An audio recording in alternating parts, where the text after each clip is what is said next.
Hey, welcome back everybody. John Gums, Dakota Grappler, day 7 of Dakota Grappler Sales. Always updating you on some information. I'm just making a little series out of this, keeping it short and sweet, talking wrestling and anything else that's happening. If you're interested in following, make sure you just click the like button down the bottom. It helps out. And then get a few more subscribers along the way, knowing that there's a passion for wrestling out there and for information as you're going out there. So feel free to do that. You can follow, click the bell so you can get notifications when I go on live. And we do some live. We plan on going on live again. We went on and talked a little bit of girls wrestling in North Dakota and South Dakota and USA wrestling that's happening in Fargo coming up this weekend. So I guess this is day 7. I'm cruising down Highway 200 from Carrington, heading west. Probably going to end up back in Bismarck tonight. I was thinking about the success of today and thinking about building relationships. You know, I talked a little bit about this many episodes ago, but you know, I have one of these things that as you get older you realize that building relationships is a big thing throughout life. It gets you going on day to day, and having those relationships, you know, make you a whole person. I really do believe that you know, if it has to be through wrestling or your hobbies or whatever, doing it alone is not the same as being around a crowd of like-minded people who like doing what you like to do. So you build relationships around those connections. Now, I have connections with friends around fishing, around golfing, around softball, around baseball, and of course around wrestling. And so but guess what? I also believe people need to have hobbies and things they like to do. Sitting at home, watching TV, staying on the internet, going brain dead, watching your phone. There's more in life to that. So I tell my kids they have to have a lot of things to do because your life is short, too short. And I've experienced that through COVID. If you guys don't know that, Bert Gums, legendary coach Napoleon, passed away a little over a year ago at the beginning of COVID. And thinking about those relationships, and he had so many relationships as a wrestling coach. He's in the Hall of Fame. I'm very proud of my dad. He grew up in the small town of Napoleon, North Dakota, graduated from there in 1964, went to Valley City State Teachers College, planned on being a teacher, got married young to my mother, Lavana, and built a great family. You know, a family life and connections and relationships, very important, like I'd said. We're very close as a family, and I take a lot of pride in that also. Growing up in the small town, my dad coached in Garrison. I'm going to talk just a little bit about him. I know it's going to make this short today, but give a little history because I'm thinking a lot about him, and I'll tell you why after just a little bit. But I was born in Garrison. He was head wrestling coach there from 1967 until 1974, and basically developed a wrestling team that was pretty much nothing to a state placing team, where they were in the push to be in the top 3 to top 4 team in the state all the time in Garrison, and very successful. Then in 1974 and 1975, they had an opening. 75, 76 school year, had an opening for science teacher and also to be a wrestling coach. And so he applied. He wanted to get back home.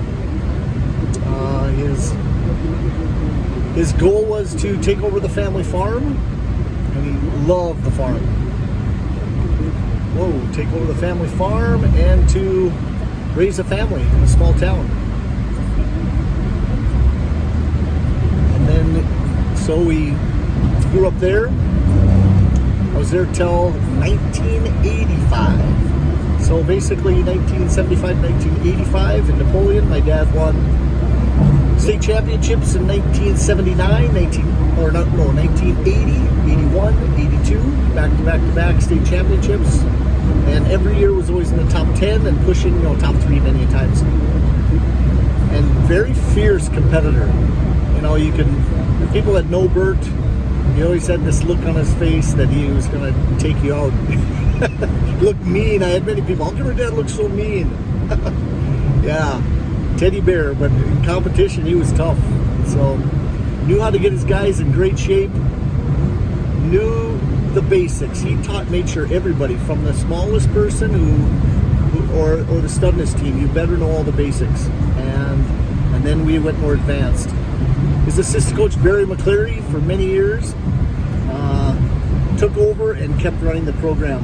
And he's told me many times he followed my dad's wrestling practice plans and still has them, and I want to get them from him someday. So Barry, so if you hear that, I wouldn't mind having those, whatever those old flip yellow notebooks that my dad kept his wrestling plans in. Love to see those. And Barry always added flavor. Barry had a lot more technique. Barry's the one who added the crossface cradle series and the Grambies and all the different types of rolls, and something Napoleon has been known for. If you've ever wrestled Napoleon, you know Barry won 5-6 in a row at a time, and in the Hall of Fame also. Great tradition in Napoleon for wrestling. So, but the reason why I kind of mentioned my dad and bringing up, relationships, he was a very social person, and how can you say, work hard, play hard. We're going to make sure that we're going to have fun and get to know people, and always a jokester. Family loved him to death. Basically, favorite uncle, favorite person to hang out with, always had a joke, funny. And this weekend we're having a memorial for him. That's kind of why I started talking and thought a lot about him over the last week here. Gotta excuse me. Almost brings a tear to my eye, because sometimes closure's tough also. So we're having a memorial for him this weekend. McDowell Dam on Saturday. It's pretty much come and go. It's family reunion too, but I really didn't advertise it out there. Everybody deals with things a little bit differently. He was my hero. There was nothing more that I wanted than to make sure he was happy and pleased and be his wrestler. I love baseball. He would support anything I did, but I wanted to make sure, because wrestling was kind of his forte, that I did that first. And that's why it's deep in my heart, and I'll never let it go. So I apologize, guys. It means a lot that families are close. They have the struggle, and they realize that, guess what, the harder you work, the better things are. Wrestling makes you a man, turns a boy into a man. It does. You have to figure things out. There's always going to be upsets and downfalls, getting pinned, getting taken down, getting your face smashed into the mat, and coming back and realizing that was just a small setback. And so I kind of told myself that when my dad had passed, that that's just one little setback. And I almost quit doing this, because I was doing this in a lot of ways for my dad. And in this last year, I realized that it's also me. So, guys, thanks again. Cut this short and try to clear up my tears a little bit, but important that I do this. It keeps me grounded. It keeps me in other people's lives, and to see how important it is for other people. So, God bless everybody. Take care, and we'll see me out there supporting wrestling. Take care.